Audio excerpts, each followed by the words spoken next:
மனிதர்களை பிறப்பின் அடிப்படையில் ஒருவர் பிரம்மன் தலையில் பிறந்தால் அவர் மேற்பிறப்புக்காரர், ஒருவர் பிரம்மன் காலில் பிறந்தார் அவர் கீழ்பிறப்புக்காரர்.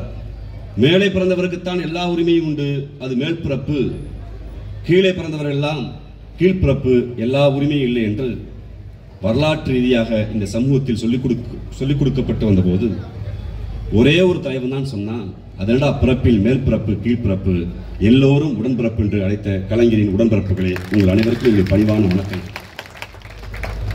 தமிழ்நாடு போராடும், தமிழ்நாடு வெல்லும் என்று தலைப்பிட்டு இந்த கூட்டத்தை வழிநடத்தி எங்களுக்கெல்லாம் இளைஞர்களுக்கெல்லாம் ஒரு ஆற்றலாளனாக, ஒரு செயல்பாட்டாளனாக விளங்கி மொழிப்போர் வந்த போதும் இந்திய எதிர்ப்பு வந்த போதும் தன்னுடைய தீரத்தால் செயலால் அதற்கான விதையை விதைத்து போராடி அதற்கான ஒரு வரலாற்று தடத்தை வைத்திருக்கிற ஒரு மரியாதைக்குரிய அண்ணன் கார்த்தி அவர்கள் பேசுகிற போது ஏன் இந்தியை எதிர்க்கிறோம் என்று, ஏன் இந்தி கூடாது என்று சொல்வதை தனக்கே உரித்தான பாணியில் உங்களோடு விளக்கினார். நிகழ்கால அரசியலையும் கடந்த கால திராவிட முன்னேற்ற கழகம் சந்தித்த சோதனைகளையும் நெருப்பாற்றில் நீண்டி வந்த இயக்கத்தின் வரலாறுகளை நீண்ட நெடிய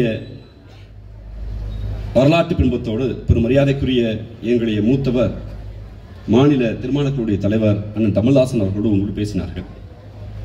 இந்த போராட்டத்தின் நோக்கம் என்ன என்பதை இங்கு காட்டப்பட்ட காணொளிகள் உங்களுக்கு சொல்லிக் கொடுத்தது. இந்தியா என்கிற நாடு இந்தி பேசுவோருக்கு மட்டுமே சொந்தமான நாடு. இந்தியா என்கிற நாடு இந்திதான் ஒரே மொழி.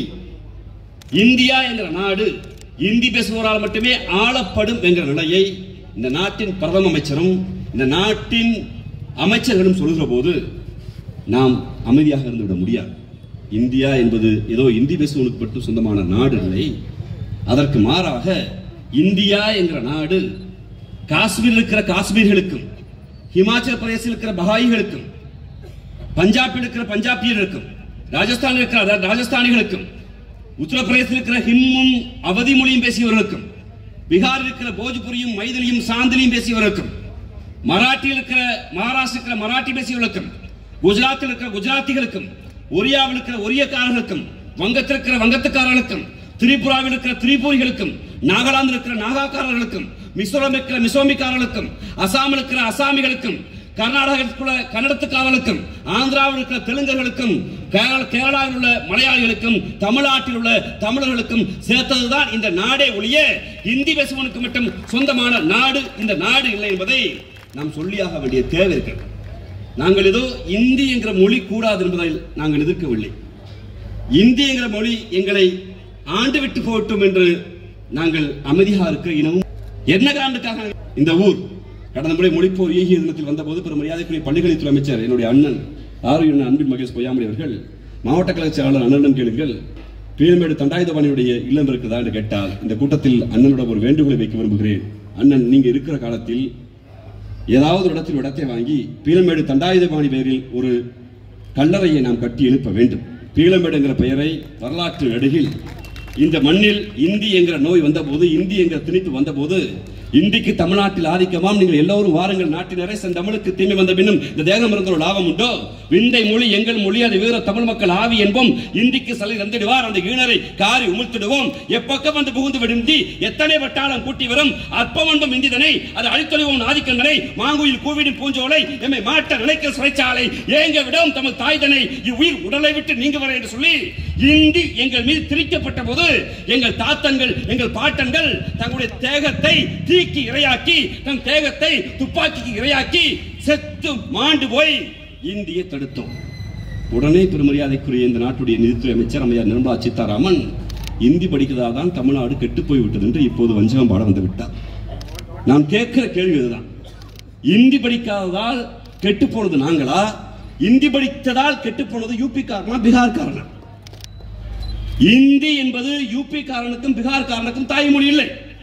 இந்த கடையில் நடந்து போகிற 10 கடையில் ஏதோ ஒரு கடையில் போய் வெள்ளையாக முழு இருக்கிற என் இந்தி பேசுகிற சகோதரனை கூப்பிட்டு உன் தாய்மொழி எதென்று கேட்டால் அவன் சொல்லுவான், என் தாய்மொழி போஜ்புரி, என் தாய்மொழி மைதிலி, என் தாய்மொழி அவதி, என் தாய்மொழி கனோஜ். இந்திய கொண்டாந்து திணிச்சிட்டான். எப்ப திணிச்சிட்டா? இந்தியாவுடைய அரசியலமைப்பு சட்டம் வந்த பின்பு இந்தியாவுடைய ஒரே மொழி ஹிந்தி மொழி, இந்தியர்கள் என்றால் இந்தி படிக்க வேண்டும் என்று நீங்கள் எல்லாம் எங்கள் மீது மொழி திணிக்கப்பட்ட போது உங்க ஊர்ல பெரியார் ஒருத்தர் இருந்தாரு, பேரறிஞர் அண்ணான்னு ஒருத்தர் இருந்தாரு, தமிழ்நாடு தடுத்துருச்சு. ஆனா எங்க ஊர்ல தேசபாஷா ஹிந்தின்னு சொல்லி எங்க தாய்மொழியான மைதிலியை, தாய்மொழியான போஜ்புரியை, தாய்மொழியான அவதியை, தாய்மொழியான ஹிம்மை மறந்து நாங்க இந்திய படிச்சோம். கணக்கும் அறிவியலும் பிசிக்ஸும் இருக்கக்கூடிய தாவரவியல் விலங்கியல் எல்லாம் ஹிந்தியில் இருந்துச்சு. என் தாய்மொழி போஜ்புரி, என் தாய்மொழி மைதிலி. அதெல்லாம் பள்ளிக்கூடத்துக்கு போனா 2ஆம் கிளாஸ் 3ஆம் கிளாஸ் கூட பாஸ் ஆக முடியல. இந்தி மண்டைக்கு ஏறல. இந்தி மண்டைக்கு ஏறாதனால ஸ்கூலுக்கு சரியா போக முடியல. ஸ்கூலுக்கு சரியா போக முடியாதனால அப்பம் பார்த்த ஆடு மாடு மேய்க்கிற தொழில, தாத்தா பார்க்கிற பனையேற தொழில, தாத்தா பார்க்கிற விவசாயத்தை, தாத்தா பார்க்கிற செருப்பு தைக்கிறத, தாத்தா பார்க்கிற பறையடிக்கிறத, தாத்தா பார்க்கிற மீன் பிடிக்கிறத, தாத்தா பார்க்கிற விவசாயத்தை நாங்கெல்லாம் பார்த்தோம். வயசு 18 ஆச்சு. எங்க ஊர்ல வேலை பார்த்தா ஒரு நாளைக்கு 80 ஓவா கொடுப்பான், 100 ரூபாய் கொடுப்பான். அப்படியே எந்திரிச்சு பார்த்தா எந்த ஊருக்குடா போனா ஒரு நாளைக்கு 300 ரூபாய் கொடுப்பான். எந்த ஊருக்குடா போனா ஒரு நாளைக்கு 400 ரூபாய் கொடுப்பான். பார்த்தேன் இந்தி தெரியாது போடான்னு உலக தொடர்புக்கு ஆங்கிலத்தையும் உள்ளூருக்கும் தமிழை படித்த தமிழ்நாடு எங்களுக்கு தெரிந்தது என்று இந்த ஊருக்கு வந்துட்டான் சகோதரன். கேட்டுப்பார், அவன் எவனுக்குமே இந்தி தாய்மொழி இல்லை. அவனுடைய தாய்மொழி போஜ்புரி, அவன் தாய்மொழி மைதிலி. வழியை திணித்து அந்த சகோதரனை இந்தி படிக்க வைத்ததால் என்னாச்சு? இன்னைக்கு வளருகிற மாநில பட்டியலில், வளர்ந்த மாநில பட்டியலில் தமிழ்நாடு இந்தி தெரியாது என்று சொன்ன தமிழ்நாடு 2வது இடம். போக்குவரத்து துறையில் எத்தனை மணிக்கு போனாலும் கோயம்புத்தூர்ல இருந்து சென்னைக்கு போக முடியும். எத்தனை மணிக்கு போனாலும் கோயம்புத்தூர்ல இருந்து எங்க பெங்களூருக்கு போக முடியும். ஏன் எத்தனை மணிக்கு பொள்ளாச்சிக்கு போனாலும் பொள்ளாச்சியிலிருந்து பாலக்காடுக்கும், பொள்ளாச்சியிலிருந்து உடுமலைப்பேட்டைக்கும், பொள்ளாச்சியிலிருந்து திருப்பூருக்கும், பொள்ளாச்சியிலிருந்து மதுரைக்கு, பொள்ளாச்சியிலிருந்து விருத்தாச்சலத்துக்கு, பொள்ளாச்சியிலிருந்து கும்பகோணத்துக்கு, அப்படி தமிழ்நாட்டுடைய தலைநகராக இருக்கக்கூடிய 120 ஊர்களிலிருந்து எத்தனை மணிக்கு போனாலும் பேருந்து இருக்கிற ஒரே ஊர் இந்தியாவில் தமிழ்நாடு மட்டும்தான். இந்தி தெரியாது போடான்னு சொன்ன தமிழ்நாடு போக்குவரத்து கட்டமைப்பில் முதலிடம். இந்தி படிச்சுக்கிறேன்னு சொன்ன போஜ்புரிய மைதிலியை படிச்ச உத்தரப்பிரதேசம், பீகார் போக்குவரத்து 23வது இடம். இந்தி தெரியாது போடா என்று சொன்ன தமிழ்நாடு மருத்துவ கட்டமைப்பில் 2வது இடம். ஆனா இந்திய படிச்சுக்கிறவங்க தேச பாஷைன்னு சொல்லி இந்திய வழியை திணிக்கப்பட்ட இந்த உத்தரப்பிரதேசம், பீகார் 22வது இடம். நாங்கள் வளர்ந்திருக்கிறோம். எங்களுக்கு கனவு இருக்கிறது, எங்களுக்கு கனவு இருக்கிறது. கைகட்டி பார்க்கிற தோழர்கள், அங்கே தூரத்தில் இருக்கிற என்னுடைய எண்ணிலடங்காத சகோதரர்கள், தாய்மார்கள், உங்களுக்கு ஒரு ஆசை இருக்கு. நம்ம தான் 5வது படிச்சோம், 10வது படிச்சோம், நம்ம பிள்ளைகளை எப்படியாவது பட்டம் படிக்க வச்சிருவோம் அப்படின்னு ஆசை இருக்கு. அப்படி பட்டம் படிக்க வைக்கிற, கோயம்புத்தூர்ல பட்டம் படிக்க வைக்கிற எல்லாருக்கும் தன் பிள்ளைய இன்ஜினியர் ஆக்கணும், மருத்துவர் ஆக்கணும், வக்கீல் ஆக்கணும், இல்ல ஏதோ ஒரு ப்ரொபஷனல் வேலைக்கு போய் அரசாங்க வேலைக்கு போங்க ஆசை இருக்கு. அப்படியே நல்லா படிச்சிட்டான்னா கொஞ்சம் பெங்களூருக்கு வேலைக்கு அனுப்பலாம், கை நிறைய காசு கிடைக்கும். இல்ல சென்னைக்கு வேலைக்கு அனுப்பலாம், கை நிறைய காசு கிடைக்கும். இல்லையா அமெரிக்காவுக்கு அனுப்புவான், லண்டனுக்கு அனுப்பலாம், சிங்கப்பூருக்கு அனுப்பலாம், ஆஸ்திரேலியாவுக்கு அனுப்பலாம். இல்ல அதுவும் இல்லையா மலேசியாவுக்கு அனுப்பலாம், துபாய்க்கு அனுப்பலாம் என்கிற ஆசைதான் தமிழர்களாகிய நமக்கு இருக்கு. ஆனால் யாருக்காவது ஒரே ஒருத்தருக்கு என் பிள்ளைய நல்லா இந்தி படிக்க வச்சு நான் பீகாருக்கு வேலைக்கு அனுப்பணும்னு ஆசை இருக்கா? யாருக்காவது இருக்கா? என் பிள்ளைய நல்லா படிக்க வச்சு யூபிக்கு அனுப்பணும் ஆசை இருக்கா? என் ஊருக்கு தாண்டா யூபி காரன், பீகார் காரன் பாவம். நான் பார்க்க பருத்த எச்சியில எடுக்கிற வேலை, நான் பார்க்க பருத்த எல்லா இழி தொழில் சொல்லத, அது தொழில் தான். எல்லா தொழிலையும் பார்ப்பதற்கு என் சகோதரன் பாவம் வெள்ளையா இருக்கிற, அழகா இருக்கிற, முழுன்னு நம்மீதாவை விட நல்ல ஹிந்தி பேசுறவன், ஆடு அண்ணாமலையோட நல்ல ஹிந்தி பேசுறவன், என் அக்கால் பெரும் மரியாதைக்குரிய வானதி சீனிவாசனோட நல்லா ஹிந்தி பேசுறவன், ஏன் செல்வி ஜெயலலிதா விட நல்லா ஹிந்தி பேசுற ஹிந்தி பண்டித்லாம் என் ஊருக்கு வந்துட்டானா இல்லையா? வந்த அவன்கிட்ட நீ என்னைக்காவது ஒரு நாள் வந்த அவன்கிட்ட, இந்த அண்ணன் ராஜான இருக்காரு, உங்க கம்பெனில எப்படி 3-4 பேர் வேலை செய்யலாம். வந்த அவன்கிட்ட உனக்கு கம்பி கட்ட தெரியுமா தான் கேட்டிருப்பீங்க. உனக்கு கம்பி கட்ட தெரியுமா? உனக்கு இரும்ப உருக்கி ஆளையில ஊத்த தெரியுமா? மண்ணை சோம்பியா, இழுப்பியா, உடலை உழைப்பியா என்றுதான் கேட்டிருப்பீங்க. வந்த உடனே நீ எந்த ஊருப்பா? ஓ ஹிந்தி படிச்சிருக்கியா? ஹிந்தியில ஒரு இலக்கண வாய்ப்பாடு சொல்லு, ஹிந்தியில ஒரு இலக்கிய வாய்ப்பாடு சொல்லு, ஹிந்தியில ஒரு போயம் சொல்லு. அவன் என்ன வேலைக்கு? புலவர் வேலைக்கு வர்றான், எடுபடி வேலைக்கு வர்றான், வேலை பார்க்கத்தை தான் கேட்கிறான். அது மாதிரி ஒருவேளை தமிழ்நாட்டில் என் பிள்ளைகள் ஒருவேளை பாஜக என்கிற சனாதன சங்கிகள் வந்துவிட்டு ஆட்சி மாறினா காட்சி மாறும் என்று ஒருபோதும் நடக்காது. கறந்த பால் மடியேறாது, எப்போதும் மோடி என்கிற பின்பம் தமிழ்நாட்டில் வேகாது. இங்க முத்துவேல் கருணாநிதி ஸ்டாலின் ஆட்சியும் திராவிட தத்துவம் இருக்கிறது, அது வேறு கதை. அப்படி இருந்து 50 வருஷம் கழிச்சு என் ஊர் முன்னேறிச்சியா, யூபி முன்னேறிச்சியா, பீகார் முன்னேறிச்சுன்னா என் பிள்ளைகள் அன்னைக்கு வேணா இந்தி கத்துப்பான். எந்த இந்தி கத்துக்கிறவனு இங்க வந்து திருக்குறள் படிச்சுட்டோ, ஆத்திசூடி படிச்சுட்டோ, நெடுநாள் வாடை படிச்சுட்டோ, இல்ல இங்க இருக்கக்கூடிய இதிகாசங்களை இலக்கியங்களை படிச்சுட்டு என் ஊருக்கு டீயாத்த வரல, என் ஊருக்கு பானிபூரி விற்க வரல, குல்பிஎஸ் விற்க வரல. குல்பிஎஸ் விற்க தெரியுமா? 2 நாள் பாக்குறான். அக்கா தண்ணிக்கா, அக்கா தண்ணிக்கா நம்ம சொல்ல பேசுறோம். ஓ தண்ணினா எங்க ஊர்ல பானிம்பா, அப்ப கத்துக்கிறான். தேவைப்பட்டால் நாங்கள் கத்துக் கொடுக்கிறோம். எந்த மொழி மீதும் எங்களுக்கு வெறுப்பு இல்லை, ஆனால் எங்கள் மீது திணிக்காதீர். ஏன் திணிக்காது என்று சொல்கிறோம் என்றால், உலக அறிவுக்கு ஆங்கிலமும் உள்ளூர் அறிவுக்கு தமிழும் இருக்கிறது.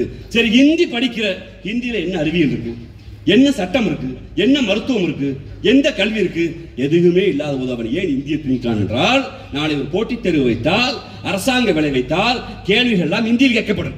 இந்தியில் கேள்வி கேட்கப்படுகிற போது ராஜீவ் காந்தி பிள்ளையும் கார்த்தியன் பிள்ளையும் இருக்கிற உங்க பிள்ளையும் எல்லாரும் போய் இந்திக்காரனோட போட்டி போட்டா யார் ஜெயிப்பான்? இந்தி படிக்க அவன் தான் ஜெயிப்பான்.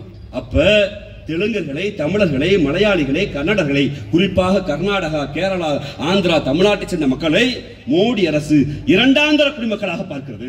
அதுதான் பிரச்சனை. மொழி என்பது அல்ல அவனுக்கு பிரச்சனை. இங்க தெலுங்கை, தமிழை, மலையாளத்தை, கன்னடத்தை பேசுகிற மக்களை இரண்டாந்தர குடிமக்களாக்கி இந்தி பேசுவதுதான் முதன்மையான என்று சொல்ற போதுதான் இந்த நாட்டுடைய முதலமைச்சர் யாருக்கும் வராத தெம்பம் திராணியோடு எவன் ஏற்றுக்கொண்டாலும் சரி, எந்த மாநிலம் ஏற்றுக்கொண்டாலும் சரி, தமிழ்நாடு ஏற்றுக்கொள்ளாது. இது மானமிகு பெரியார் பிறந்த மண், பேரறிஞர் அண்ணா பிறந்த மண், முத்தமிழர் கலைஞரால் கட்டி எழுப்பப்பட்ட மண் என்று இன்று இந்தி தெரியாத போடா என்று போராட்டத்தை ஆரம்பித்திருக்கிறார். நிதிநிலை சிக்கல். திருமரியாதைக்கு இந்த நாட்டுடைய நிதியமைச்சர் நிர்மலா சீதாராமன், நான் வெளிப்படையாக சொல்கிறேன், அக்ரஹாரத்து வாடை ஒருபோதும் வடக்கில் வருகிற வாடை நமக்கு ஒத்து வராது என்பதை மாமி திறந்தோடு நிரூபித்துக் கொண்டே இருக்கிறார். மோடிக்கு நமக்கும் சிக்கல் இல்லை. நான் தெளிவாக சொல்கிறேன், மோடி நாக்பூரில் இருந்து வேலை செய்வதற்கு வேலையா, ஆனால் நாக்பூருடைய மூளையாக செயல்படுபவர் தமிழ்நாட்டுக்கு நிதி கொடுத்தால் அது நமக்கு பயன்படாது என்று நம் மீது இருக்க வன்மத்தை கொட்டி திக்கிற முதலாளாக மாமி அக்ரஹாரத்துக்கு பிறந்த பெரும் மரியாதைக்கு நிர்மலா சீதாராமன் இருக்கிறார். நிர்மலா சீதாராமன் இருக்கவர் கடந்த ஆட்சி காலத்தில் கூட வெங்கையா நாயுடுங்கிறவர் பாஜக ஆண்ட போது இருந்தார். வெங்கையா நாயுடு இருந்த போது நம்ம எதிர்கட்சியாக இருந்தோம், பாஜக எதிர்த்தோம். ஆனால் தமிழ்நாட்டுக்கு நிதி விவகாரங்களில் அவர் கை வைக்கவில்லை. வாஜ்பாய் அவர்கள் நாம் எதிர்த்த போதும் அதற்கு பின்பு பல அரசுகளோடும் பாஜக இருந்த போது கூட, இந்த அரசுக்கு முந்தைய அரசு மோடி அரசு இருந்தபோது கூட வெங்கையா நாயுடு தொடர்பாளராக இருந்தார். பல வட இந்திய தலைவர்கள் தமிழ்நாட்டுக்கு கொடுக்க வேண்டிய நிதியில் கை வைக்கவில்லை என்று தமிழ்நாட்டுடைய பிறந்தவள், தமிழ்நாட்டிலிருந்து வந்தவள் என்று பெரும் மரியாதைக்குரிய நிர்மலா சீதாராமன் சொல்லி நின்றாரோ, அவர் வந்த பின்புதான் தமிழ்நாட்டுக்கு நிதி குறைக்கப்படுகிறது. எங்கள் முதலமைச்சர் என்ன கேட்கிறார் என்றால், கண்ணச்சதை தொங்க தொங்க, கைகால வலிக்க வலிக்க, வரியா கட்டி ₹1 கொடுத்தா எனக்கு திருப்பி 29 காசு கொடுக்கிற, நான் தான் வரி கொடுக்கிறேன். டெல்லிக்காரன் வரி கொடுப்பான், யூபிக்காரன் வரி கொடுப்பான், பீகார்காரன் வரி கொடுப்பான், தமிழ்நாட்டுக்காரன் வரி கொடுப்பான், ஆந்திராக்காரன் வரி கொடுப்பான். எல்லா மாநிலம் சேர்ந்துதான் மோடிக்கு வரி கொடுக்குது. மோடிக்கு தனி வரி இல்லை. மோடியுடைய வேலை நோட்டை அச்சடிக்கிற ரிசர்வ் பேங்க் வேலை. அந்த ரிசர்வ் பேங்க் வேலை வச்சிருப்பாரு. அதுக்கான பொருள் மதிப்பை, உழைப்பை கொடுத்து கொடுத்து கொடுத்து பணத்தை வாங்கி வாங்கி வரியா கட்டணும். வரியா வாங்கி வச்சுட்டு நான் ₹1 கட்டினா திருப்பி 29 காசு எனக்கு கொடுக்குற. ஆனா பீகார்காரன் ₹1 கட்டினா திருப்பி ₹3 கொடுக்குற. யூபிக்காரன் திருப்பி ₹4 கொடுக்குற. ஏன் தெரியுமா? ஏன் தெரியுமா? யூபி காரனுக்கு 80 பாராளுமன்ற சீட் இருக்கு, பீகார்காரனுக்கு 40 பாராளுமன்ற சீட் இருக்கு. இன்னைக்கு தொகுதி மறுவரையில யூபி காரனுக்கு 80 120 மாத்தலாம், பீகார்காரனுக்கு 40 80 மாத்தலாம். 40 80 அவனுக்கு 120 மாத்திட்டா 2 ஸ்டேட்டுமே 200 சீட் வந்துடும்.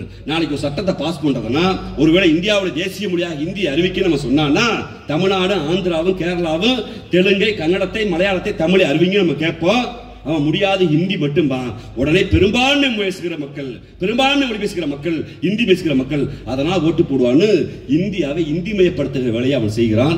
அதனால் தான் மாண்புமிகு துணை முதலமைச்சர்களும் மாண்புமிகு தமிழ்நாட்டுடைய முதலமைச்சர்களும் மிக தெளிவாக தீர்க்கமாக முடிவெடுத்து நாம் போராடி கொண்டிருக்கிறோம். அன்பு கொண்ட மக்களே, ஒன்றே ஒன்றுதான், இவன் ஹிந்தி பெரும்பான்மை மக்கள் பேசுகிறான், இந்தி பெரும்பான்மை மக்கள் பேசுகிற மொழி என்று இந்தி ஆதரிக்கிறார்கள். இந்த பாராளுமன்றத்துக்குள், இந்தியாவுடைய பாராளுமன்றத்துக்குள் எல்லோரும் இந்தி ஆதரித்த போது, இந்தி எதிர்த்து ஒற்றை மனிதராக அன்லாஃபுல் ஆக்டிவிட்டி ஆக்ட் வந்தபோது தனி ஒரு மனிதனாக என்று வாதிட்ட பேரறிஞர் அண்ணா சொன்னார். பெரும் மரியாதைக்குரிய இந்தியாவுடைய முன்னாள் பிரதம அமைச்சர் நாம் போட்டுக்கிற ஜவஹர்லால் நேருவிடம் கேட்டார், எதற்கு ஹிந்தியை இந்தியாவுடைய ஆட்சி மொழியாக மாற்றுகிறீர்கள் என்று. அதற்கு ஜவஹர்லால் நேரு சொன்னார், இந்தியாவில் பெரும்பான்மை மக்கள் பேசுகிற மொழி ஹிந்தி, பெரும்பான்மை மக்கள் பேசுகிற மொழி ஹிந்தி என்பதால் இந்தியை இந்தியாவுடைய ஆட்சி மொழியாக அறிவிக்கிறேன் என்று கேட்டார். அதற்கு பெரும் மரியாதைக்குரிய எங்களுடைய பேரறிஞர் அண்ணா கேட்டார், உங்கள் பெரும்பான்மை தத்துவம் சரி என்றால் இந்தியாவுடைய தேசிய விலங்கு என்று கேட்டார். அதற்கு அவர் பதில் சொன்னார், இந்தியாவுடைய தேசிய விலங்கு சிங்கம் என்று பதில் சொன்னார். இப்போது அது புலி. 1976ஆம் ஆண்டு இந்தியாவுடைய தேசிய விலங்கு புலியாக மாற்றப்பட்டது. அப்போ சிங்கம். ஏன் சிங்கத்தை இந்தியாவுடைய தேசிய விலங்காக நீங்கள் மாற்றுகிறீர்கள் என்று கேட்டபோது மரியாதைக்குரிய ஜவஹர்லால் நேரு சொன்னார், புலி காட்டுக்கு ராஜா, ஒரு காட்டில் ஒரு சிங்கம் காட்டுக்கு ராஜா, ஒரு காட்டில் ஒரு சிங்கம் வாழ்ந்தால் காடே செழிப்போடு இருக்கும். சிங்கம் வேட்டைக்கு போனால் இடப்பக்கம் இருந்த இரையை உங்காதாம் என்கிற கதைகளாம் இருக்கிறது. உங்களுக்கு தெரியாதா? அந்த செழுமையும் அந்த வளமையும் அந்த வீரமும் சிங்கத்திற்கு இருக்கிறது. அதனால் நான் அறிவிக்கிறேன் என்று கேட்டார். எங்கள் தலைவர் மரியாதைக்குரிய அண்ணா கேட்டார், உங்கள் பெரும்பான்மை தத்துவம் சரி என்றால் இந்தியாவில் பெரும்பான்மை மக்கள் ஹிந்தி பேசுகிறார்கள், அதான் இந்தியாவுடைய ஆட்சி மொழி ஹிந்தி என்று சொன்னால் இந்த நாட்டுக்குள் சிங்கம் அதிகமாக இருக்கிறதா, தெருநாய் அதிகமாக இருக்கிறதான்னு கேட்டார். நேரிடம் பதில் இல்லை. அடுத்த கேள்வி கேட்டார், இந்தியாவுடைய தேசிய பறவை என்று கேட்டார். மரியாதைக்குரிய ஜவஹர்லால் நேரு சொன்னார், இந்தியாவுடைய தேசிய பறவை மயில் என்றார். உங்களுக்கு தெரியாதா? உங்க ஊர்ல கார்மேக கோனார் என்ற ஒரு புலவர் இருக்கிறாரு. அவர் சொல்வாரு, ஆடுகிற மயில் ஆடுகிற போது வானத்திலிருந்து மழையே பெய்யும், தோகையும் ரெக்கையும் அதிகமாக கொண்ட மலை அந்த மயில் அழகூற கொண்ட ஒரு பறவை, இருக்கிற பறவைகளே அழகு கொண்டது அந்த மயில். அதனால் இந்தியாவுடைய தேசிய பறவையாக மயிலை அறிவிக்க என்று கேட்டார். அதற்கு பிறகு என்ன கேட்டார், உங்கள் பெரும்பான்மை தத்துவம் சரி என்றால் இந்தியாவில் இந்தி தான் அதிக மக்கள் பேசுகிறாங்க சொன்னால் விலங்கிலே பறவைகளே அதிகமாக இருக்க பறவை அண்டங்காக்காதானே மயிலா என்று கேட்டார். நேரிடம் பதிலே. அப்போதுதான் மரியாதைக்குரிய எங்கள் பேரறிஞர் அண்ணா சொன்னார், மொழி என்று வருகிற போது புதுமையை பெருமையை நீ பார்க்க மறுக்கிறாய். விலங்குக்கும் காக்காய்க்கும் குருவிக்கும் நீங்கள் செழுமையை வீரத்தை புதுமையை பார்க்கிற நீங்கள் மொழிக்கு பார்க்க மறுக்கிறீர்கள். ஒருவேளை தொன்மமும் பெருமையும் கொண்ட ஒரு மொழியை இந்தியாவின் தேசிய மொழியாக அறிவிக்க வேண்டும் என்றால் வெறும் 500 ஆண்டு காலம் கொண்ட இந்திக்கு தேமா இனிமா புளிமா வாய்ப்பாடு கிடையாது. ஆனால் எங்கள் தமிழுக்கு 5000 ஆண்டு கால வரலாறு உண்டு, இலக்கண இலக்கியம் உண்டு, செழுமை உண்டு. ஆனால் நான் தமிழை மட்டும் கேட்கவில்லை, இந்தியாவில் இருக்கிற 16 அட்டவணை மொழிகளையும், தெலுங்கையும் கன்னடத்தையும் மலையாளத்தையும் ஒரியாவையும் போஜ்புரியையும் மராட்டியையும் குஜராத்தியையும் பஞ்சாபியையும் காஷ்மீரியும் கோடுவும் தூண்டும் மைதிலியையும் சாந்திலியும் செத்து போன மந்திர மொழியாக தட்டல காசு போடுங்கோ என்று கேட்கிற பிச்சைக்கார மொழியாக இருக்கிற சமஸ்கிருதத்தையும் சேர்த்து நீங்க அறிவிக்க என்றுதான் கேட்கிறோம். அவன் முடியாது என்கிறான். நீ முடியாது என்று சொன்னால் ஒதுங்கி போவதற்கு நாங்கள் ஒன்றும் மோடி மஸ்தான் பிள்ளைகள் இல்லை. இது திராவிட நாடு, இது பெரியார் பிறந்த நாடு, இது பெரியார் பிறந்த நாடு. அன்பு கொண்ட மோடி அவர்களே, ஒன்றை மட்டும் குறித்து வைத்துக் கொள்ளுங்கள். ஹிட்லர் என்கிற ஒரு மனிதன் இருந்தான். அந்த ஹிட்லர் உலகில் எல்லா நாடுகளும் சண்டையிட்டான். பக்கத்தில் இருக்கிற நார்வேயை, பக்கத்தில் இருக்கிற டென்மார்க்கை, பக்கத்தில் இருக்கிற பிரான்சை எல்லாத்தையும் வென்றுவிட்டு இருக்கிற நாடுகளில் ஜெர்மானி இனம் தான் பெரிய இனம், ஜெர்மன் மொழி தான் மூத்த மொழி, நான் தான் பெரியவன் என்று இருமாப்போடு ஆயுதத்தோடு சண்டையிட்டுக் கொண்டான். வந்தவன் பல நாடுகள் வென்றவன் ரஷ்யாவுக்குள்ளே வந்தான். உள்ளே ரஷ்யாவுக்கு காரல் மார்க்சின் பொதுவுடைமை தத்துவத்தை வைத்துக் கொண்டு ஸ்டாலின் என்ற தோழன் ஆண்டு கொண்டான். ஸ்டாலினிடம் சண்டையிட்டான். அந்த ஹிட்லர் என்ற கொடுங்கோலன் ஸ்டாலினால் வீழ்த்தப்பட்டான். வரலாற்றில் நரேந்திர மோடி பீகாரை வென்றிருக்கலாம், யூபியை வென்றிருக்கலாம், ஏன் கர்நாடகாவில் கூட வந்து போயிருக்கலாம். ஆனால் தமிழ்நாட்டுக்குள் வந்தால் பெரியாரும் பேரறிஞர் அண்ணாவும் கலைஞரும் கொண்ட தத்துவம் கொண்ட முத்துவேல் கருணாநிதி ஸ்டாலின் இருக்கிறார். அந்த ஸ்டாலின் ஹிட்லரை வீழ்த்தினார். பாசிஸ்ட் தன்மையோடு இருக்கிற நரேந்திர மோடி என்கிற ஹிட்லர் தன்மையோடு இருக்கிற இந்த நாட்டின் பிரதம அமைச்சரை RSS கும்பலை முத்துவேல் கருணாநிதி ஸ்டாலின் தத்துவம் வீழ்த்தும். தமிழ்நாடு போராடும், தமிழ்நாடு வெல்லும். வாய்ப்புகள் நன்றி, வணக்கம்.